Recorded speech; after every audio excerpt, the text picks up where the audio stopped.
If you're a doctor and a specialist from a country outside of Australia, how do you get your credentials assessed for specialty recognition? Find out in this video.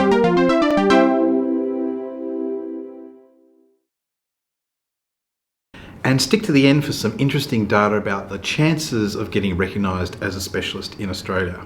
So this is video 2 in a 6-part series about the specialist pathway in Australia. Today we're talking about the specialist assessment process. If you're looking for the first video, then it's over here or here somewhere. And by the way, I'm Anthony, the Career Doctor. I make videos on YouTube to help you manage your career.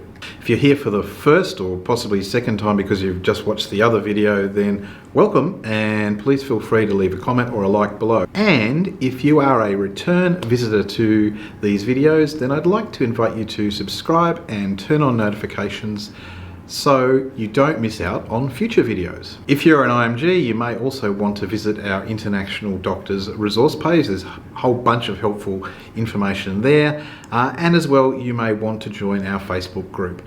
I will leave a link to all those groups as well as links to all the things that I speak about in this video in the description notes below for you. So, from the overview video, you will know that the process for a specialist IMG, which we abbreviate to SIMG or SIMG, obtaining a post in Australia involves first contacting the Australian Medical Council and getting your primary medical degree assessed, and then submitting your credentials to one of the specialty colleges for assessment. Possibly before this point, you may have also been talking to employers or even been provisionally granted a job. It's the specialty college's role to assess whether you are suitable to work towards becoming recognised as a specialist in Australia. For those of you from countries like the United Kingdom, Canada and the United States, you would be reasonably familiar with the concept of specialty colleges.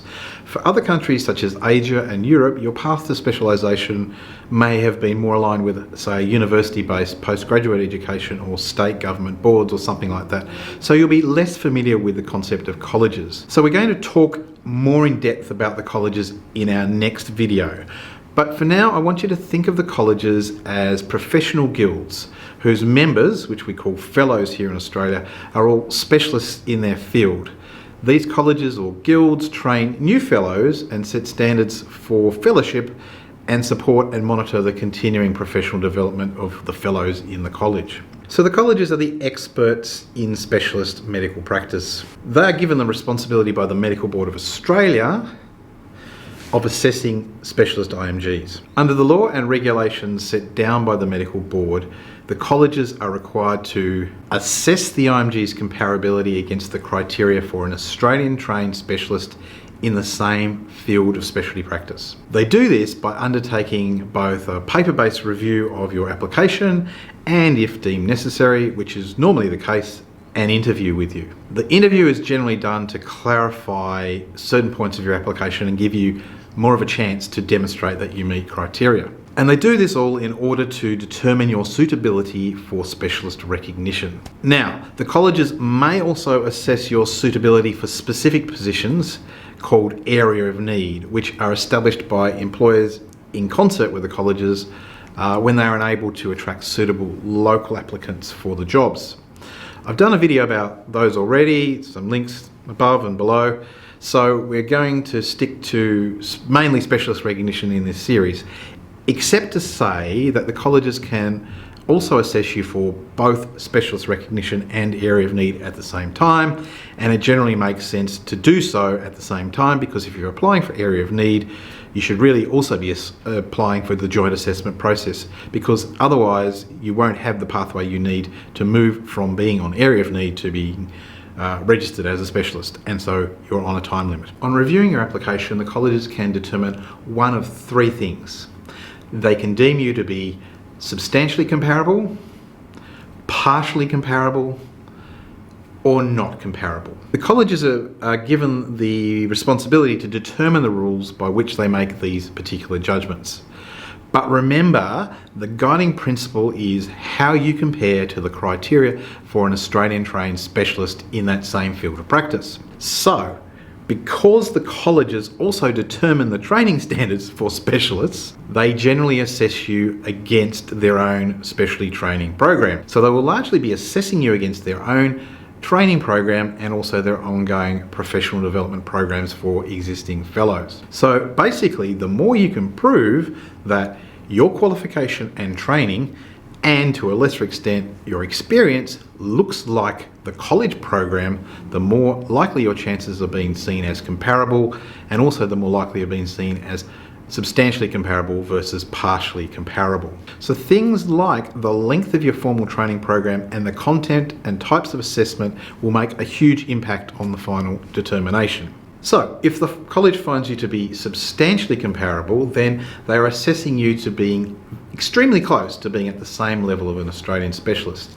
The guideline is that you are within 12 months of being considered recognisable as a specialist in Australia, although you do get some more time than 12 months to prove that.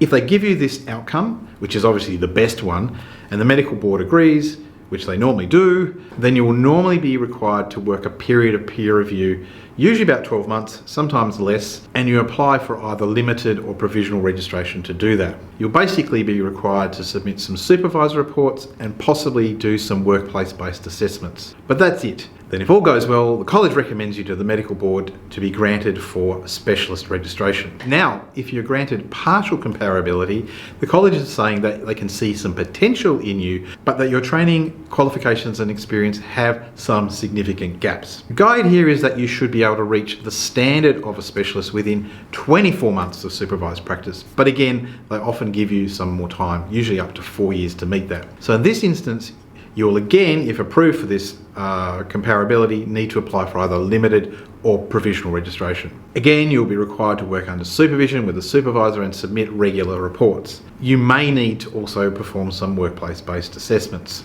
And in this instance, you'll probably also need to do some formal examinations. That's one of the key differences between partial and substantial comparability. Under substantial comparability, the colleges are not allowed to make you sit formal examinations. So again, if you complete all that process, the college reviews everything, and if they're happy, they recommend you to the medical board for specialist registration. Finally, if you are deemed not comparable, then you are not eligible for this pathway. And you should be considering other pathways like the competent authority pathway and the standard pathway. We've done videos on those pathways, so we'll leave links above and here, and they will be in the description notes, as will all other references. If you're deemed not comparable, this basically means that the college considers that your credentials mean that it would take significant additional time, training and assessment to get to the required level of a specialist. Now, a few points to note here. There have been some changes in the last few years to the SIMG assessment process, which, in my opinion, have brought in some big improvements. See, 10 years ago it was harder to understand what the requirements were, and there was a lot more inconsistency between various colleges. Since the medical board has stepped into more of an oversight role, there has been a lot more transparency brought to bear, and the colleges have also become more efficient in reviewing applications. So the guiding principles for specialist assessment are transparency, accountability, efficiency, effectiveness, and fairness. So, for example, assessments normally now take about 3 months to complete. Usually the rate limiting step is the time to get you interviewed, and they generally give you your final assessment within 14 days of completing that interview. You also tend to get reasonable feedback on your assessment outcome, even if you're deemed not comparable. And it is also possible to appeal your assessment if you feel that the college got it wrong. The other point to mention is that colleges have no role in granting registration. The colleges make the initial assessment, the board then approves the initial registration, which, as I said, is either provisional or limited. Then the college reviews your progress, and once they're satisfied, they come back to the medical board and tell them that you've completed the process, and then the medical board finally decides to grant you specialist registration. So the board has the final say. Now, there are some very handy Medical Board of Australia documents on their website, information sheets and guidelines that explain a lot about the process. So I'll leave a link to some of these also in the description below. And on our International Doctors webpage, you'll also find links to all the college specialist assessment web pages, so you know where to go directly to find out about that. Again, we'll be talking more about that in the next video. We'll talk about how you work out which college to actually approach.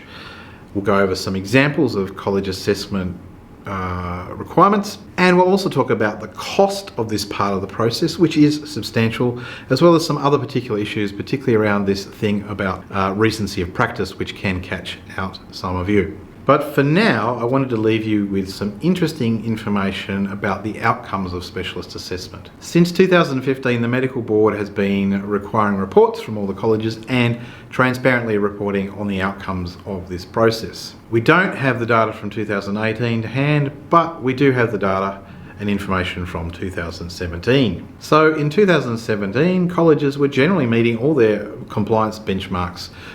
For example, offering interviews within 3 months and reporting outcomes 14 days after the interview. The countries with the highest number of applications for this pathway are the United Kingdom, India and South Africa. The colleges that had the highest number of applications in 2017 were the Royal Australian College of General Practitioners.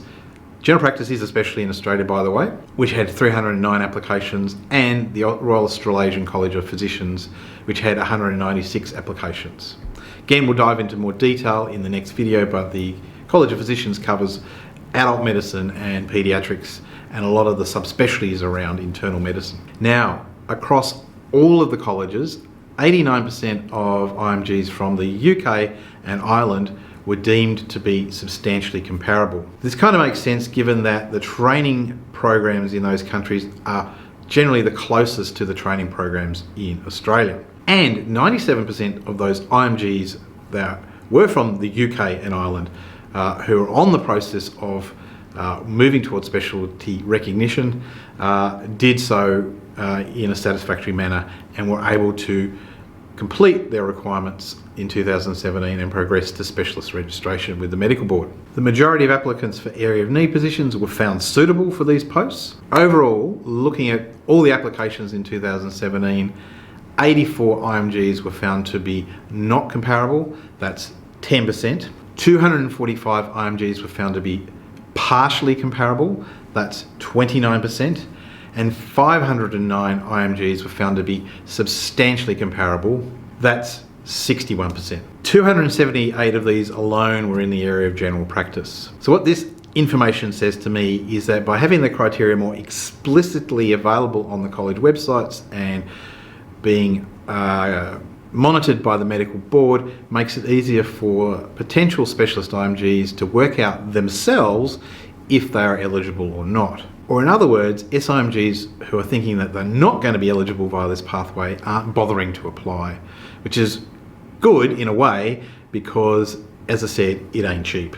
But it also does depend on which country you are from. So as I said before, the two biggest countries from which we receive applications for specialist recognition in Australia are the United Kingdom and India. I know that I have quite a few subscribers from India, so I thought you might like to see some of the information about how some of your compatriots from your own country fare through this process. And you can see here that there is a big difference between doctors applying for specialist recognition from the UK environment to the Indian environment.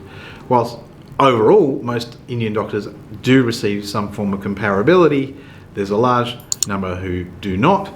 Versus for the UK, you stand a very good chance of not just being deemed partially comparable, but fully comparable or substantially comparable. So thanks again for watching my videos on this series about the specialist pathway in Australia.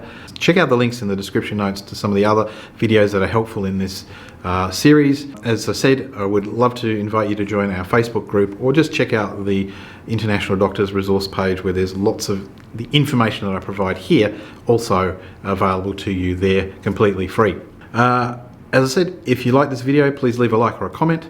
And if you're a return viewer, then please think about subscribing and turning on notifications. Finally, I'd like to thank you all for your support in 2018. This is my first year on YouTube, and whilst we haven't quite got to the target of 1,000 for the year, we're now nudged over 750 subscribers, and I'm pretty sure we're going to hit that 1K mark fairly shortly. So that helps to inspire me to keep going with making these videos for you. And with all that, I will wish you Merry Christmas and a Happy New Year.